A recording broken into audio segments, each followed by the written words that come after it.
Good morning and thank you, Ambassador Lama. You talked of my old connection with Afghanistan. It actually goes back to a century and a half when some travelers from Afghanistan came and settled in parts of North India. I must say that that's a connection that brings us a tremendous amount of pride to be connected with what later on has come to be part of the SAARC region. We are absolutely honored to have Ambassador Andy, Deputy Foreign Minister here, Ambassador Mester Koch, is the permanent chair of the International Contact Group. Of course, as I said, Ambassador Lama, who is really a connecting link with the beginning of this effort, Ambassador Abdali, Excellencies, ladies and gentlemen, it's indeed a great privilege and honor to be here amongst you this morning. Delhi is not generally as grim as it looks today. I'm sure the sun will come out as you move ahead with your discussions to applaud the efforts that you're making for Afghanistan. It is enormous and a great opportunity for me and an honor to welcome His Excellency Umar Daudzai, who's the Minister for Interior, Her Excellency Hamida Ghazanfar, His Excellency Abdul Sadar, Chairman of the Election Complaints Commission, His Excellency Ahmed Nuristani, the Chairman of the Independent Election Commission, who've all spared their valuable time to be present here today to brief the special representatives. I think it goes without saying that Afghanistan is at a very critical juncture in its remarkable political and security transition that is underway. But there is a lot more than simply looking at it in political and security terms. And I think the richness of the opportunity that the present times offer both to Afghanistan, its people, and friends of Afghanistan, I think needs to be looked at and explored in full to its entire potential. I think that in the 12 years that Friends of Afghanistan had stood by Afghanistan, this is the time more than ever to be steadfast in that support. To be steadfast in our support. We have a saying in our country that the worst thing that can happen to you is to come out of a storm in a river or in a water body, and then to have your boat sink when you're in the sight of the shore. So we have to be vigilant that, having come through terrible storms in the past, that we remain vigilant and determined that the ship takes us to the destination, which is the shores of prosperity, security, safety, and sovereignty for Afghanistan. I do realize that the International Contact Group brings together some very senior officials and policy makers who influence and shape their policy in their respective countries, particularly in this matter of how we help Afghanistan in its destiny. So this group, of course, then plays a vital role and will continue to play a vital role in keeping at an arm's length any shadow of pessimism or negativity that sometimes characterizes international discourse on Afghanistan.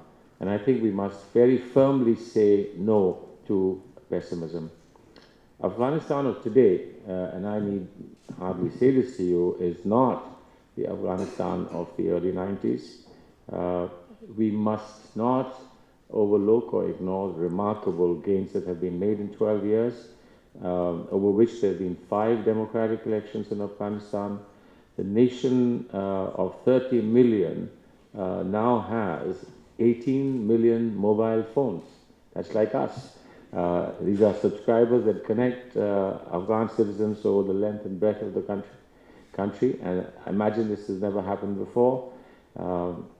And then, of course, I have not seen much of this, but travelers to Kabul tell me, and to other major cities of Afghanistan, that you've become familiar with traffic jams, and that testifies to the growth of economic dynamism of the Afghan economy.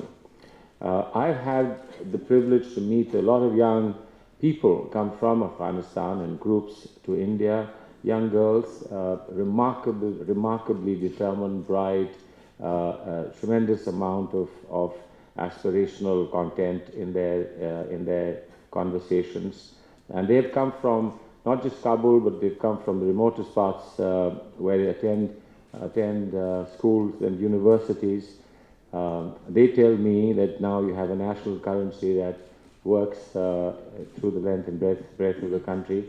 We've had groups of young media people, very energetic young media people who clearly are just raring to go when it comes to putting people to accountability.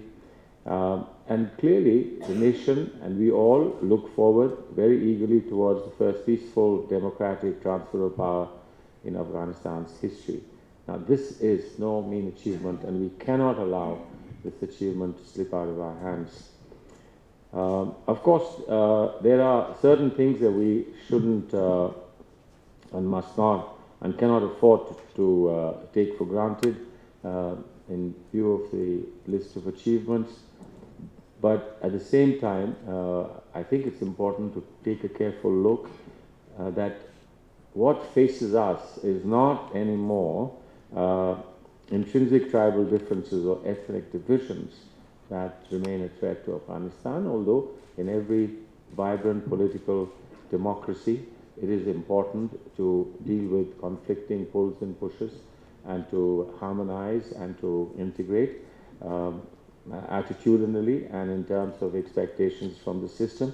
But what threatens Afghanistan and its peace and security is clearly terrorism and the continued ability of some armed opposition groups to launch attacks against innocent civilians and the legitimate Afghan government. And I think that clearly must remain a focus of our understanding, that these terrorist groups and the inspiration or the support that they get from outside Afghanistan must be curtailed and contained. Therefore, it's important that there must not be even the slightest perception of a lack of will on part of ourselves, on the international community, to tackle the scourge of terrorism and not to allow it to hide behind alibis. Because 12 years of achievement must not be allowed to go to waste. And I think we owe it to humanity and we owe it to the good people of Afghanistan that we remain ever vigilant. We have said, India has consistently said that nothing justifies terrorism. And I think that we need the closest international cooperation to defeat this scourge. Ambassador Lama just said that our commitment, and I think we all share this commitment, is to support the efforts of the High Peace Council in what must and is the Afghan-led, Afghan-owned and Afghan-controlled process that will reconcile mainstream members of the armed opposition groups who are willing to give up terror and accept the Afghan constitution, and who will be willing to participate as equal citizens, no less and no greater than ordinary citizens of Afghanistan. And I need hardly say that we can't make mistakes such as were made at Doha last June. Robust reconciliation process is an important ingredient to ensure the transition to political and security stability of Afghanistan. I do recognize, and I think it's my duty to do so, the personal effort that's been made by President Karzai, who's been more than generous in keeping us in the loop to understand how complicated and difficult, step by step, the process is. the efforts that he made to ensure legislation for an international election commission and an independent election complaints commission has been put in place well in time, and I think we applaud him for this. We are all aware that the hard work that the election commission chairman, Nuristani, is doing to update the voter list, which is always a very tough task, and the extensive logistical planning efforts that have currently been undertaken by the leadership of Afghanistan National Security Forces to provide the support that is necessary in terms of security. I think I need hardly say that they've been working against extraordinary odds, but clearly a successful election process is one that will guarantee the unity of Afghanistan and the future of Afghanistan. So while the international focus has been understandably on political and security transitions, we must not lose sight of one very important thing, and that's the economic transition that is underway and that requires our assistance and our full support. Afghanistan, as you all know, stands at the crossroads of the Middle East, Central Asia, South Asia. We have, over the centuries, benefited from travelers and trade coming from Afghanistan, but equally, we have been able to reciprocate from the subcontinent, and I do believe the very rich heritage, including the Buddhist heritage of Afghanistan, traveled from India. My childhood memories of Afghanistan's integration with the rural Indian economy, a nascent rural Indian economy, was a beautiful film called Kabuliwala, the man from Kabul, and his special relationship with a young Indian girl, and the songs that she would sing to him to ask him what he brought in his bag when he traveled to India. So this unique geography and natural endowments make Afghanistan a potential economic hub for the entire region, and certainly as we see ourselves deal in much larger way with Central Asia and beyond, Afghanistan becomes a very critical part of the landscape. So let us then therefore look at what needs to be done. I think it's important that Afghanistan enjoys, in terms of support, also full transit rights with its immediate neighbors, and this needs to be prioritized. Ambitious regional infrastructure projects that will cost several $1 billion would have to be brought in the long run. India, to the extent of its capacity, has tried to help Afghanistan with its infrastructure, and I hope that some of that will be the beginning point for greater expansion. The idea of the regional trading hub, I do believe, and we are very convinced, can be achieved in a short and medium term. And therefore, I think it's important that we focus on much of this. Our business, we've been encouraging in a steady and sustainable manner to look at Afghanistan more seriously and to look at the possibilities of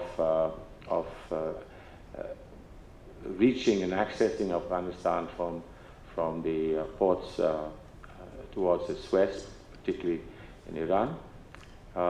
So finally, while I welcome you all, let me just say that India is and will remain committed to Afghanistan for all times to come, but certainly let me emphasize beyond 2014, which is a critical year for Afghanistan, for India, and for many of us.